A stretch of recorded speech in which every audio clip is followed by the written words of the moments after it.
The reason for Instagram's popularity is its speed and simplicity in taking photos and videos and sharing photos and videos and getting them shared out to a very broad audience of other people that also like pictures and videos, which means it's also a good way to meet people that have similar interests. So if you have hobbies that are visually oriented, things like bird watching and animals and travel, it's a good way to find other people that have that same hobby and share pictures with them and then actually get to know them, build some more broader relationships with other people.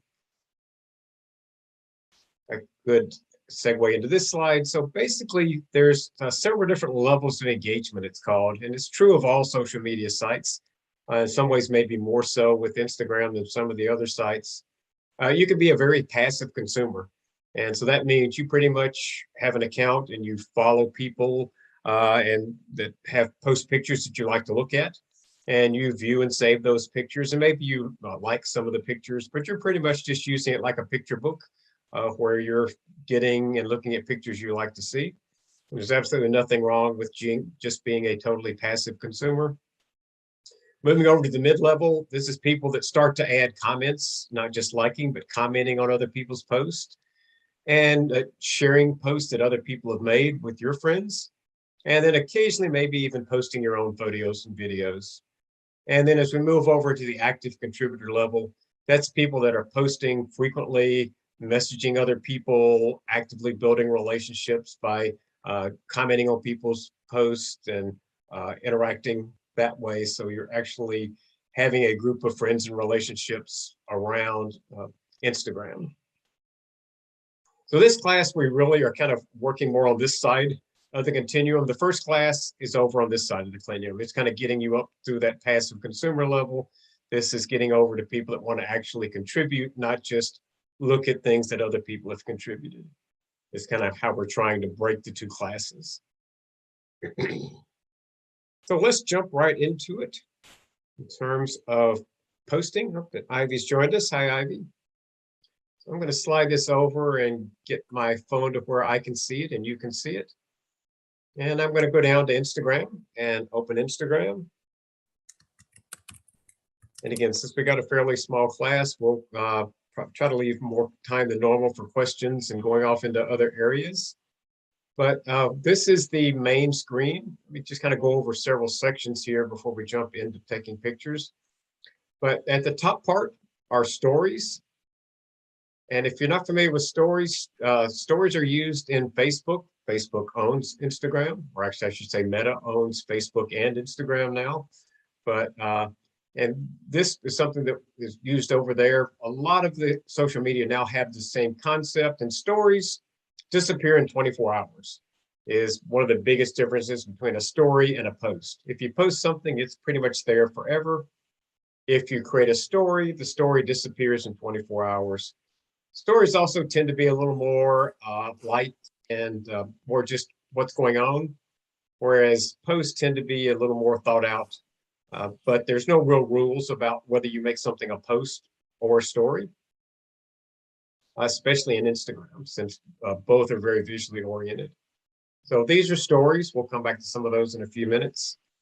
And then your posts are down here in the main feed. And then across the bottom are your various other options. So we're on the home tab, which is here. We'll go into the search later. And this is how you get into the profile. We'll probably be going into the profile a little bit later too. But again, since the title of the class and the main theme of the class is posting photos and videos, we're going to jump right in and talk first about posting photos and videos. A couple of different ways to do that, but the easiest and the primary way is to come up here to the plus sign at the very top. I'm going to click the plus sign. And it brings me to this screen where I can search through all the pictures on my device.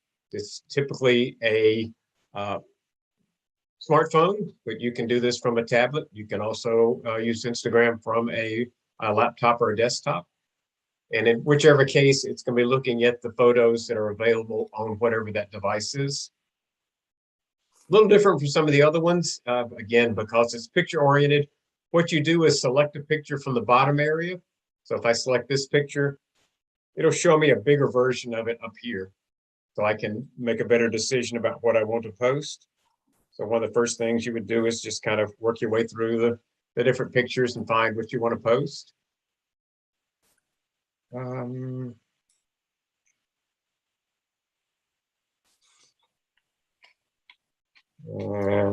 think I'll post that one. I haven't posted that one before. So you select your picture. Now you can include multiple pictures in a post if you want to.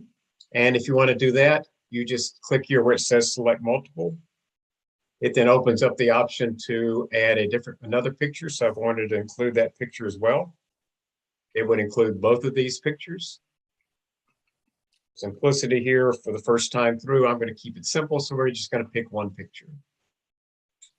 And again, small group here. So please unmute and ask questions or make comments as we're going if you have any. Once you got the picture you want to post, we click next. This is where Instagram also differs from Facebook and Twitter and some of the other social media sites. You can tweak your pictures here before you post them.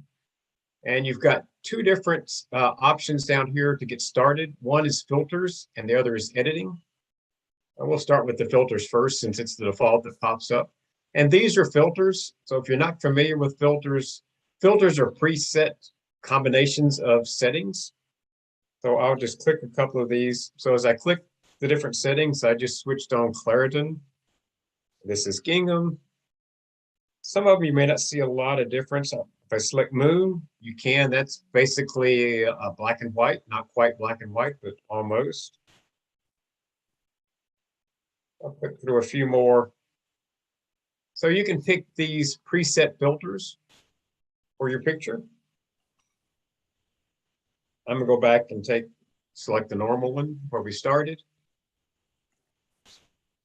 Now, if you want even more control, you can come over here to edit.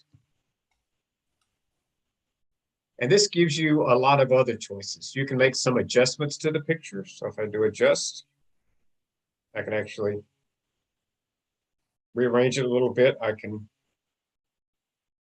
If it's not quite centered, I can change it left or right and center it.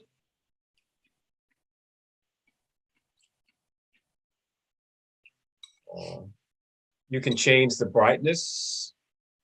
And again, what I'm doing is there's just this button here and you can slide it to the left or right. So you can make